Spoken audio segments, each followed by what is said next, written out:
శేషు గారు, నాకు చిన్న టెక్నికల్ క్లారిఫికేషన్ అవసరం ఉందండి.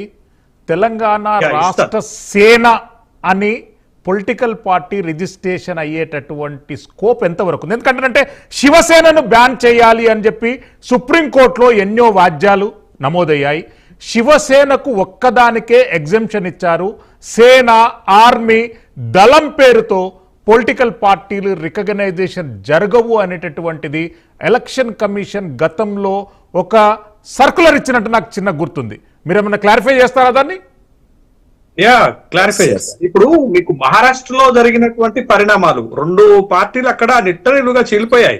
శివసేన చీలిపోయింది, తర్వాత Nationalist Congress party, Sharad Pawar party కూడా చీలిపోయినటువంటి సందర్భంలో సుప్రీంకోర్టు దాకా కేసులు వెళ్ళాయి. తర్వాత ఎలక్షన్ కమిషన్ ఆఫ్ ఇండియాలో వాళ్ళు కంప్లైంట్స్ ఫైల్ చేసినటువంటి సందర్భంలో రెండు పార్టీలకి ఎలక్షన్ కమిషన్ నామ్స్ ప్రకారంగా వాళ్ళకి గుర్తులు కేటాయించారు. ఒరిజినల్ ఎవరు, తర్వాత వేరే పార్టీ పెట్టుకోవడానికి, వేరే పార్టీ తోటి పెట్టుకోవడానికి అవకాశం ఇచ్చారు వాళ్ళకి.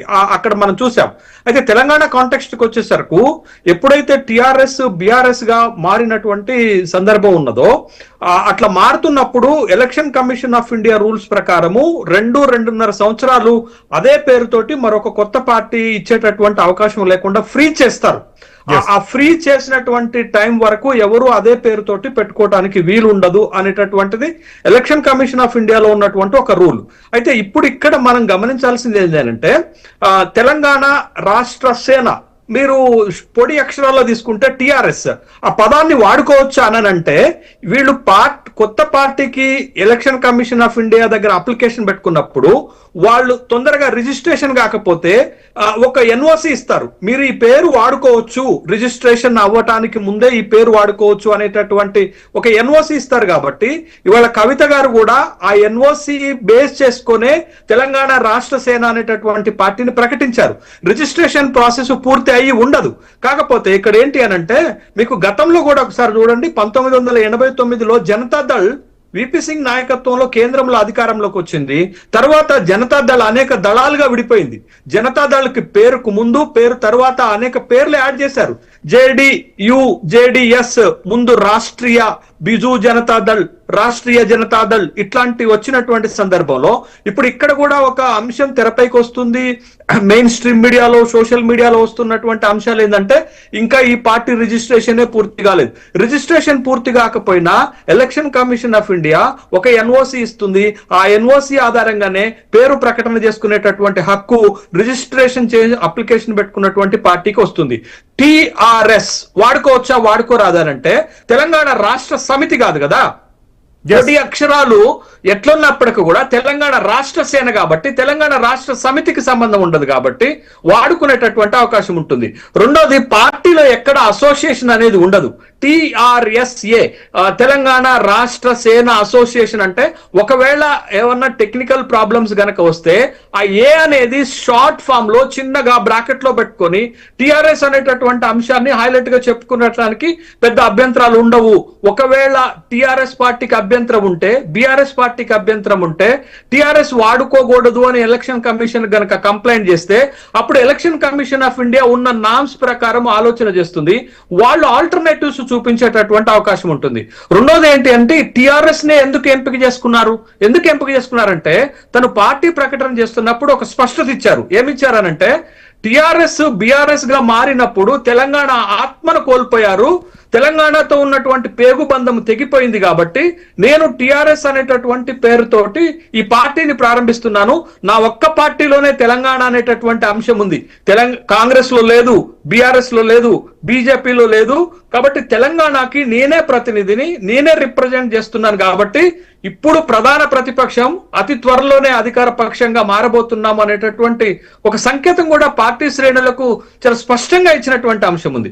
బట్ ఈ టెక్నికల్ అంశాలు మనకి తెలియకుండా, ఈ టెక్నికల్ అంశాలు ఆలోచన చేయకుండా ఆ పార్టీ రిజిస్ట్రేషన్ కాలేదు, టిఆర్ఎస్ఏగా ఉంటది అనేటటువంటిది కాదు. ఎందుకు జేడి పక్కన ఎస్ పెట్టుకుంటున్నారు బ్రాకెట్ లో, సెక్యులర్ అని, యునైటెడ్ అని. మరి మీకు ముందు అక్కడ ఎక్కువగా స్పేస్ కనపడేది అంటే జనతాదళ్ అనేటటువంటిదే కనపడుతుంది కదా. ఇక్కడ కూడా అంతే, మీరు పలకటానికి ఈజీగా ఉంటుందని షార్ట్ ఫామ్ లో టిఆర్ఎస్ అనేటటువంటిది, కానీ వాస్తవంగా పార్టీ పేరు దానికి పోలిక లేదు కదా. Yes. తెలంగాణ శేషు గారు మళ్ళీ సమితి వస్తాను మీ లాగా దగ్గరికి.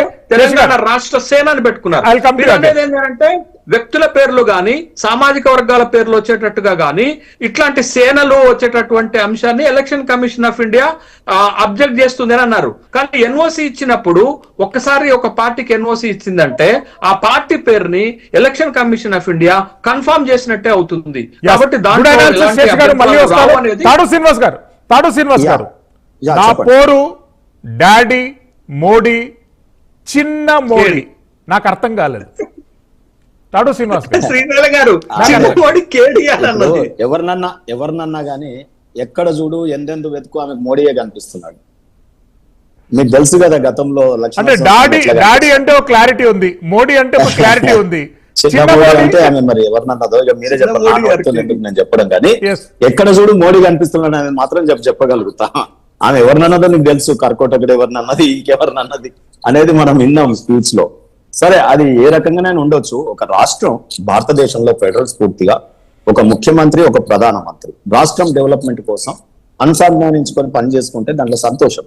దాన్ని ఎవరు తప్పుపట్టాల్సిన వీళ్ళు. గతంలో కేసీఆర్ గారు గవర్నర్లని వ్యతిరేకించడము, మోడీ గారు వస్తే పోకపోవడము, అసలు అసలు ఇండియాలో ఉన్నామా మనం, ఎక్కడన్నా తెలంగాణ సెపరేట్ దేశంలో ఉన్నామా? అందుకే నేను నిజాంతో పోల్చాను.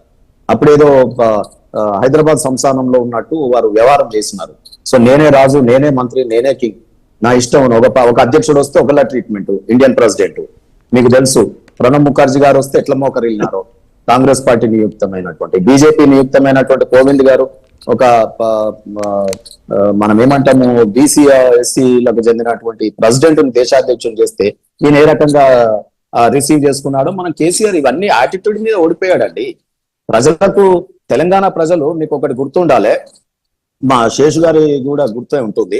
కిరణ్ కుమార్ రెడ్డి తెలంగాణ వస్తే కరెంటే ఉండదు అన్నారు. అరే కందిళ్ళు పెట్టుకుని ఆయన భక్తంలో పోయి నీ కరెంటు లేకపోయిన పనులు నాకు తెలంగాణ కావాలన్నారు. సో అదే రకంగా ఈ తెలంగాణ ప్రజలు నువ్వు ఇచ్చేటటువంటి భిక్షకో లేకపోతే తాయిలాలకు చేయరండి. వారి ఆత్మగౌరవం కోసం పోరాటం చేస్తుంది ఎప్పుడు తెలంగాణ గడ్డ మొదటి నుంచి కూడా. సో నిజాము ఏదో అది కట్టిండని ఇది కట్టిండని ఈయన పొగుడుతారు ఇయ్యాల. నువ్వు ఎన్నన్నా కట్టుకో, కానీ నువ్వు ఇంటికి పిలిచి బిర్యానీ పెట్టు, కానీ సెండ్ ఆఫ్ ఏ రకంగా ఉందా అనేది చూస్తారు ఎవరేమైనా. మనం ఇంటికి పోయి నువ్వు బిర్యానీ పెట్టి వెళ్ళిపోయటం కాలు మీద కాలేసుకొని పోరాబోయని అంటే ఈయనకే ఉన్న ఆంధ్ర బిర్యానీ మనకు పెడుతున్నాడు, మనం దినమా అంటారు. సో ఆ రకంగా తెలంగాణ అనేది చాలా ఆత్మగౌరవము, పౌరుషత్వము, చైతన్యవంతమైనటువంటి నేల. ఈ నేల స్వభావాన్ని నేల విడిచి సాము చేసినట్టుగా అదే ఉద్యమకారుడు కేసీఆర్ గారు చేస్తే ప్రజలు ఒప్పుకోలేదు. ఆయన చూసింది వేరే తీరుగా. ఆయనకు బ్రహ్మాండమైన అవకాశం వచ్చింది చరిత్రలో ఒక రాష్ట్రాన్ని సాధించిన నాయకుడిగా ఎదిగిపోవాలంటే అదే ఆచరణ రూపంలో కూడా ఈయన కనిపించేది. అధికారంలోకి రాగానే ఆ సీటు మీద కూర్చోగానే ఏమైపోయిందో ఆయనకు గాని. ఇప్పుడు ఈ మన్నట్టు చుట్టూ దయ్యాలన్నది తర్వాత ఏమేమో అన్నది కదా, ఆ రకంగా ఆయనకు ఏమైపోయిందో తెలియదు. కానీ ఇప్పుడు ఆయన కూర్చున్న సీట్లో నుంచి ఆయన లేచిపోయినాక ఈయన కూర్చున్నాడు. ఈయన అట్లనే తయారైంది. ఇప్పుడు మొత్తం పోలీస్ రాజ్యం. నేను ఆర్టీసీ కార్మికులను చూడండి, ఆత్మహత్యల దాకా పురుగొల్పే దాకా నీకు ఇంటెలిజెన్స్ లేదా, లేకపోతే ప్రివెన్షన్ మెకానిజం లేదా, లేకపోతే ఆయననేమో సగం ఆర్టీసీ కార్మికులు 55 రోజులు ధర్నా చేపించి ఆయన 30 మందిని చనిపోయాడు. ఈయన మొన్న వచ్చి నిన్ననే ఒకరు చనిపోయి. నేను ఉప్పల్ బస్ డిపో కాడికి తుషాగూడ బస్ డిపో మా ఉప్పల్ కాన్స్టిట్యూన్స్ లో పోతే టెంట్ వేసుకొని ఇస్తలేరు. ఇది ప్రజాస్వామ్యమా లేకపోతే ఇంకేమన్నా నియంత్రణ రాజ్యమా? సో ఈ రకంగా వ్యవహారం చేస్తారు. కాబట్టి బ్రేక్ ఉంది, మళ్ళీ మీరు లైన్ లో ఉండండి, మళ్ళీ మిమ్మల్ని తీసుకుంటారు. దయచేసి to be there. Prime 9 prime 10 చిన్న బ్రేక్.